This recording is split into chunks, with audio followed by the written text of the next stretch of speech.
नमस्कार, India voice देख रहे हैं आप और मैं हूं आपके साथ शिवम दुबे। इंडिया वॉइस के खास कार्यक्रम खबर दिन भर में आप सबका स्वागत है। रुक करेंगे खबरों की ओर। आपको बता दें कि प्रधानमंत्री नरेंद्र मोदी ने शुक्रवार को जम्मू कश्मीर के उधमपुर में जनसभा को संबोधित किया। इस दौरान प्रधानमंत्री ने कहा कि यह देश के लोगों के लिए आस्था का विषय है। उन्होंने कांग्रेस पार्टी और उसके सहयोगियों की मानसिकता की तुलना मुगलों से की।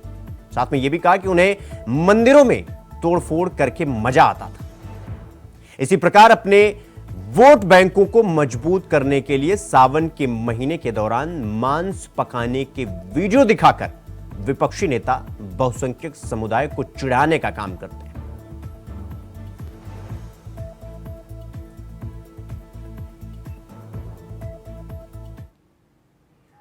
नए जम्मू कश्मीर की नई और शानदार तस्वीर बनाने के लिए जुट जाना है।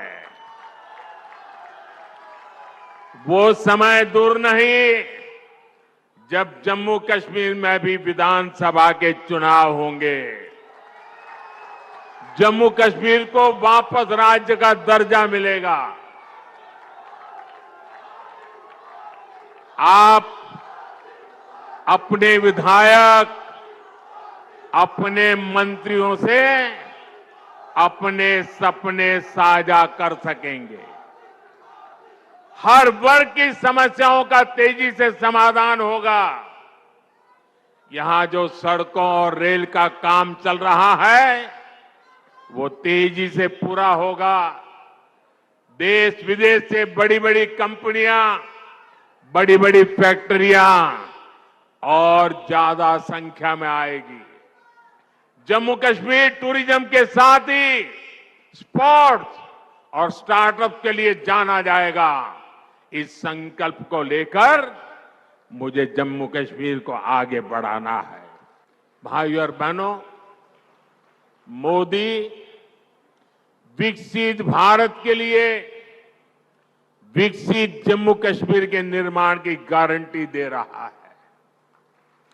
लेकिन कांग्रेस, नेशनल कॉन्फ्रेंस, पीडीपी और बाकी सारे दल जम्मू कश्मीर को फिर उन पुराने दिनों की तरफ ले जाना चाहते हैं। इन परिवार चलित पार्टियों ने, परिवार के द्वारा ही चलने वाली पार्टियों ने जम्मू कश्मीर का जितना नुकसान किया उतना नुकसान किसी ने नहीं किया है। यहां तो पॉलिटिकल पार्टियां मतलब of the family, by the family, for the family. सत्ता के लिए इन्होंने जम्मू कश्मीर में 370 की ऐसी दीवार बना दी थी कि जम्मू कश्मीर के लोग बाहर नहीं झोंक सकते थे और बाहर वाला जम्मू कश्मीर की तरफ नहीं झोंक सकता था। और ऐसा भ्रम बना के रखा था कि बस उनकी जिंदगी ये 370 है तभी बचेगी। ऐसा झूठ चलाया, ऐसा झूठ चलाया। आपके आशीर्वाद से मोदी ने 370 की दीवार गिरा दी। दीवार गिरा दी, इतना नहीं, उस मलबे को भी जमीन में गाड़ दिया है मैंने। मैं चुनौती देता हूं, हिंदुस्तान की कोई पॉलिटिकल पार्टी हिम्मत करके आ जाए। विशेष करके मैं कांग्रेस को चुनौती देता हूं, वो घोषणा करे वो 370 को वापस लाएंगे। ये देश उनका मुंह तक देखने को तैयार नहीं होगा। कांग्रेस और इंडी गठबंधन के लोगों को देश के ज्यादातर लोगों की भावनाओं की कोई परवाह नहीं है। इन्हें लोगों की भावनाओं से खिलवाड़ करने में मजा आता है। ये लोग सावन में एक सजायाफ्ता जो सजा कोर्ट ने जिसको सजा की है, जो जमानत पर है, ऐसे एक मुजरिम के घर जाके सावन के महीने में मटन बनाने का मौज ले रहे हैं। इतना ही नहीं, उसका वीडियो बना करके देश के लोगों को चिढ़ाने का काम करते हैं। कानून किसी को भी कुछ भी खाने से नहीं रोकता है और न ही मोदी रोकता है। सभी को स्वतंत्रता है कि जब मन करे वेज खाए या नॉन वेज खाए। वहीं मुरादाबाद में शुक्रवार को चुनावी जनसभा को संबोधित करते हुए केंद्रीय गृह मंत्री अमित शाह ने कहा कि 500 साल बाद इस रामनवमी पर रामलला अपना जन्मदिन टेंट के बजाय अपने भव्य, नव्य और दिव्य मंदिर में मनाएंगे। कांग्रेस से साथ और बसपा राम मंदिर का विरोध करते रहे। मोदी सरकार में राम मंदिर को तैयार करवाया गया। शाह ने यह भी कहा कि 2014 और 2019 में मोदी के पीएम बनने का सबसे बड़ा कारण उत्तर प्रदेश था। उत्तर प्रदेश ने 2014 में 73 सीटें और 2019 में 65 सीटें दी, इसलिए पीएम मोदी प्रधानमंत्री बन गए।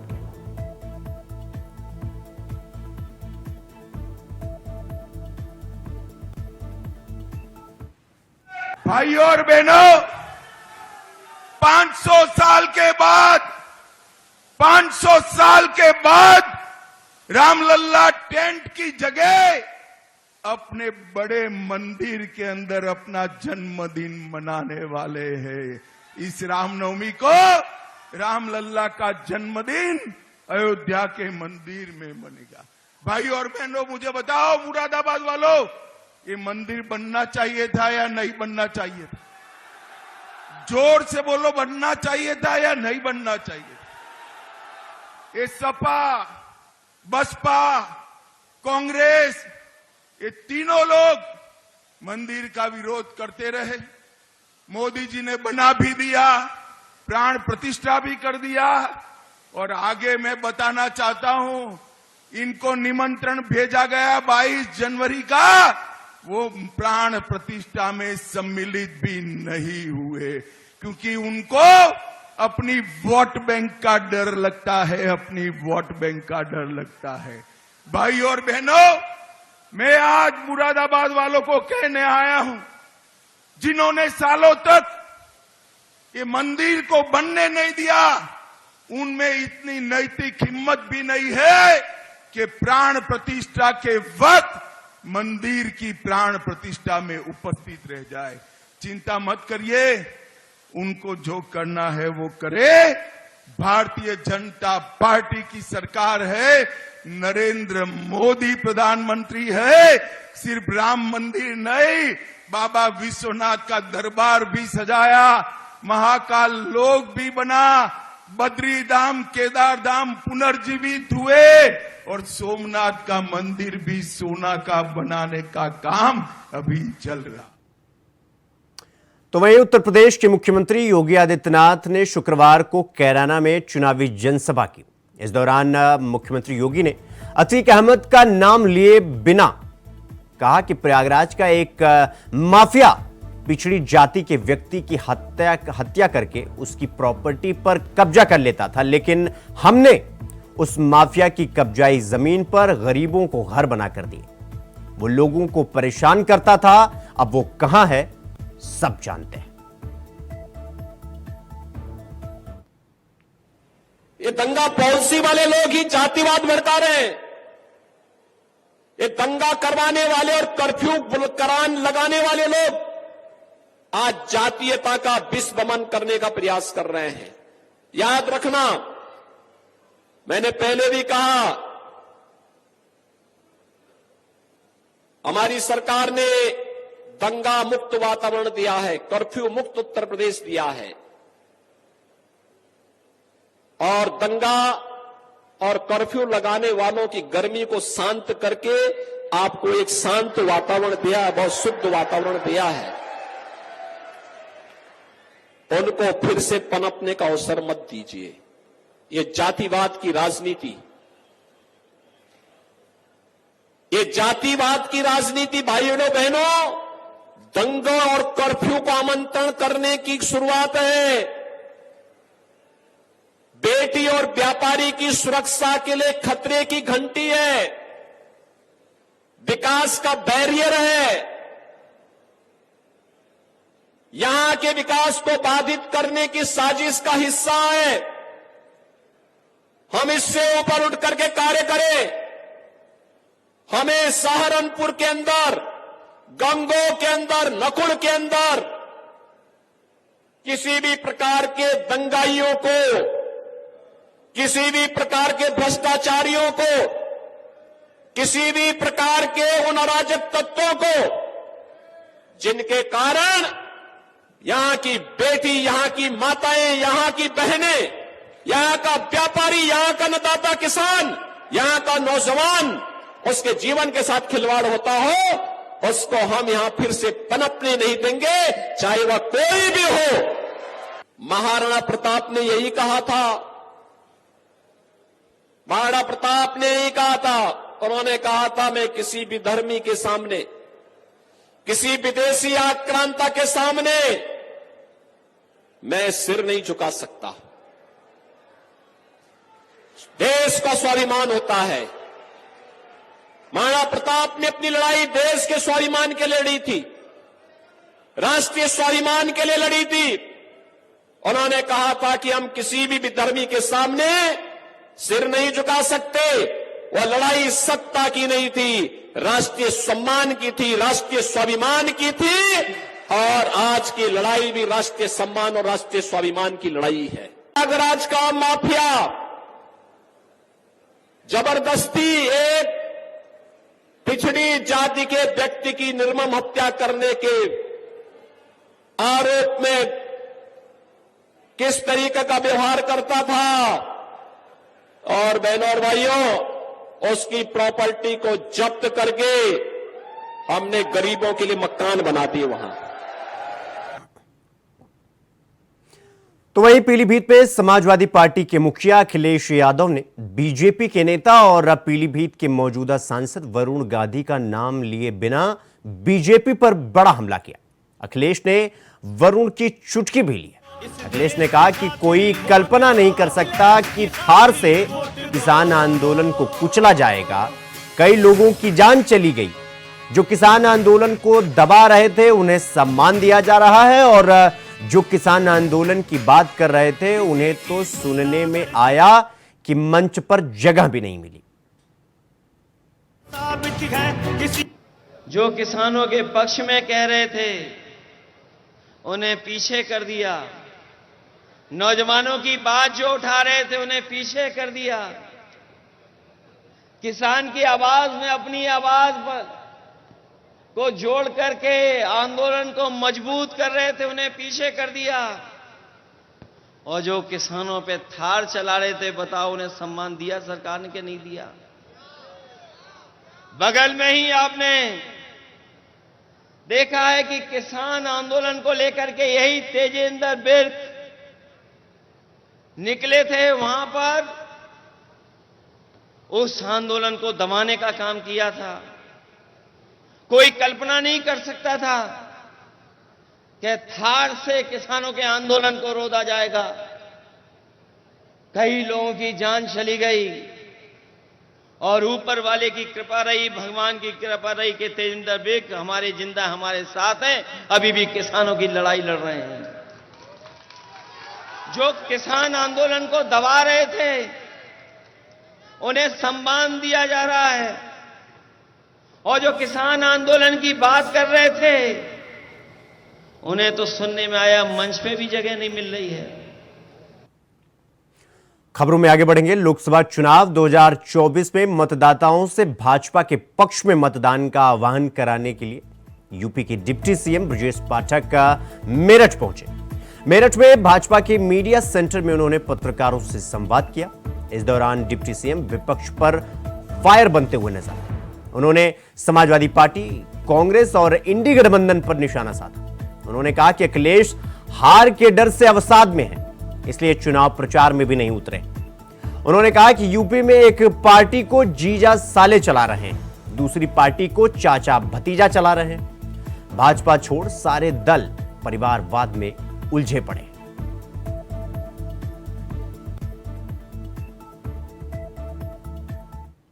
आदरणीय प्रधानमंत्री नरेंद्र मोदी जी का हृदय से आभार प्रकट करता हूं। पहले चरण का चुनाव मात्र कुछ दिनों शेष रह गए हैं। द्वितीय चरण का चुनाव भी अपने चरम पर है, लेकिन गठबंधन के नेता और समाजवादी पार्टी के अध्यक्ष अखिलेश यादव जी अभी तक चुनाव प्रचार पर नहीं निकल पाए हैं। ऐसा प्रतीत होता है कि अपनी संभावित हार को वो पास आती देख करके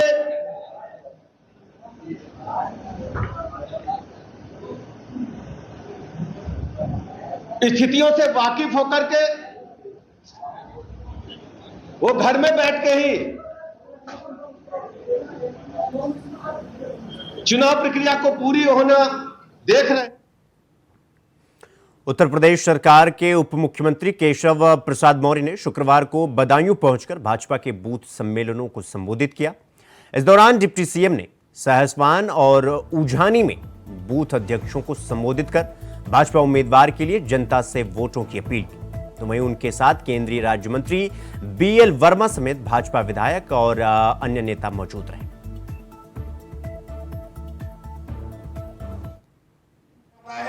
मैं सपा को समाप्तवादी पार्टी कहता हूँ, बसपा को बिल्कुल समाप्तवादी पार्टी कहता हूँ, कांग्रेस को भारत कहता हूँ, क्योंकि अरुणाचल प्रदेश में 10 विधानसभा सीटों पे भाजपा के हमारे विधायक निर्विरोध जीत गए कांग्रेस को प्रत्याशी। उसका जवाब हर बूथ भाजपा के लिए मजबूत खिल रहा है कमल का फूल।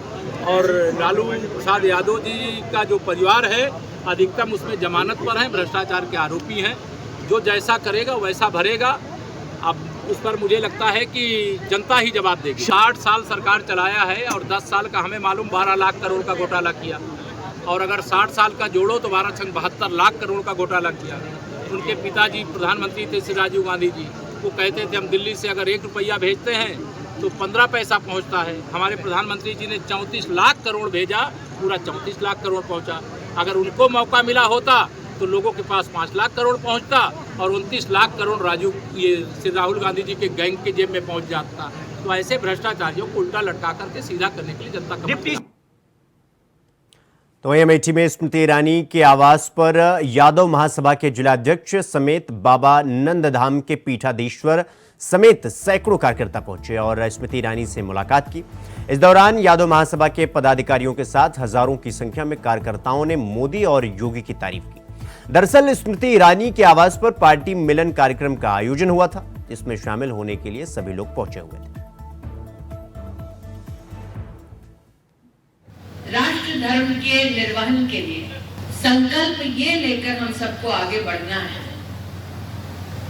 कि आपने मुझे 10 वर्ष दीदी की उपाधि में मुझसे सेवा ली, अपने परिवारों के मध्य में आप मुझे देखा, मुझे आपने समर्थन दिया, आशीर्वाद दिया, और इसी भावना के साथ दादा जो कह रहे हैं कौन सा महात्मा मिलेगा, दादा मेरे लिए सबसे बड़ी उपाधि ये है कि मैं जीती हूँ और आप जैसे बड़ों का मैं आशीर्वाद पाती हूँ।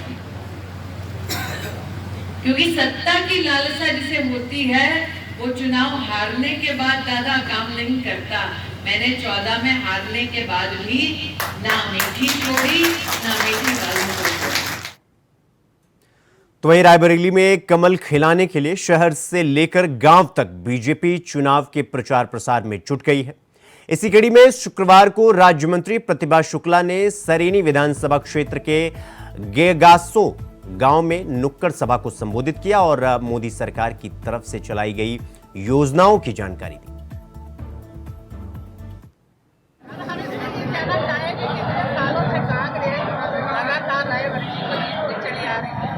रायबरेली की जनता विकास चाहती है, वो भी चाहती है कि हम विकास के साथ जुड़े। इसी का फोन में है कि रायबरेली अपनी बात जीत पाएंगे कि नहीं जीत पाएंगे, सोच कर अपना प्रत्याशी चयनित नहीं कर रहे हैं।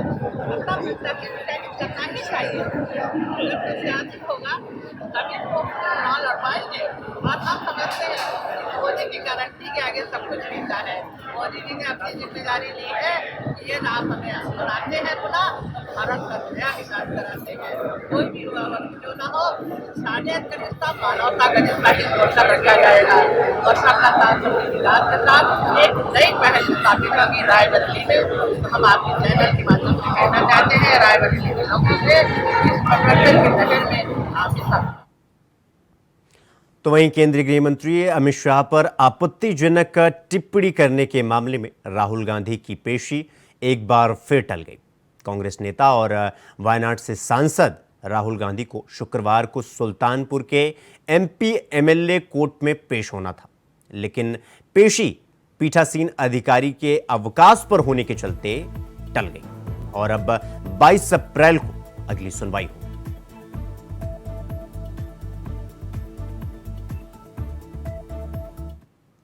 राहुल गांधी जी की केस बयान मूल्य में लगी थी माननीय एमपी एमएलए कोर्ट में। राहुल गांधी जी उपस्थित नहीं है और माननीय न्यायालय अवकाश पर पीओ महोदय थे, जिस कारण कोई सुनवाई नहीं हो सकी और 22 अप्रैल की तिथि नियत हो गई है। अग्रिम कार्यवाही बयान मूल्य में पत्रावली नियत है। क्या मामला था? मामला ये था कि ये सन 2018 का मामला है। बंगलौर में जनसभा थी, वहाँ के प्रेस कॉन्फ्रेंस में माननीय राहुल गांधी जी ने तत्कालीन गृह मंत्री जो वर्तमान में भी हैं और उस समय भाजपा के राष्ट्रीय अध्यक्ष थे माननीय गृह मंत्री अमित शाह जी के ऊपर आपत्तिजनक टिप्पणी किया था। उसी से क्षुब्ध होकर यहाँ पर एक कंप्लेंट केस दायर किया गया था। उसी में राहुल गांधी जी की तलबी हुई थी। पिछले फरवरी माह में राहुल जी माननीय न्यायालय के समक्ष उपस्थित होकर अपनी जमानत कराए थे। तब से फाइल जो है बयान मूल्य।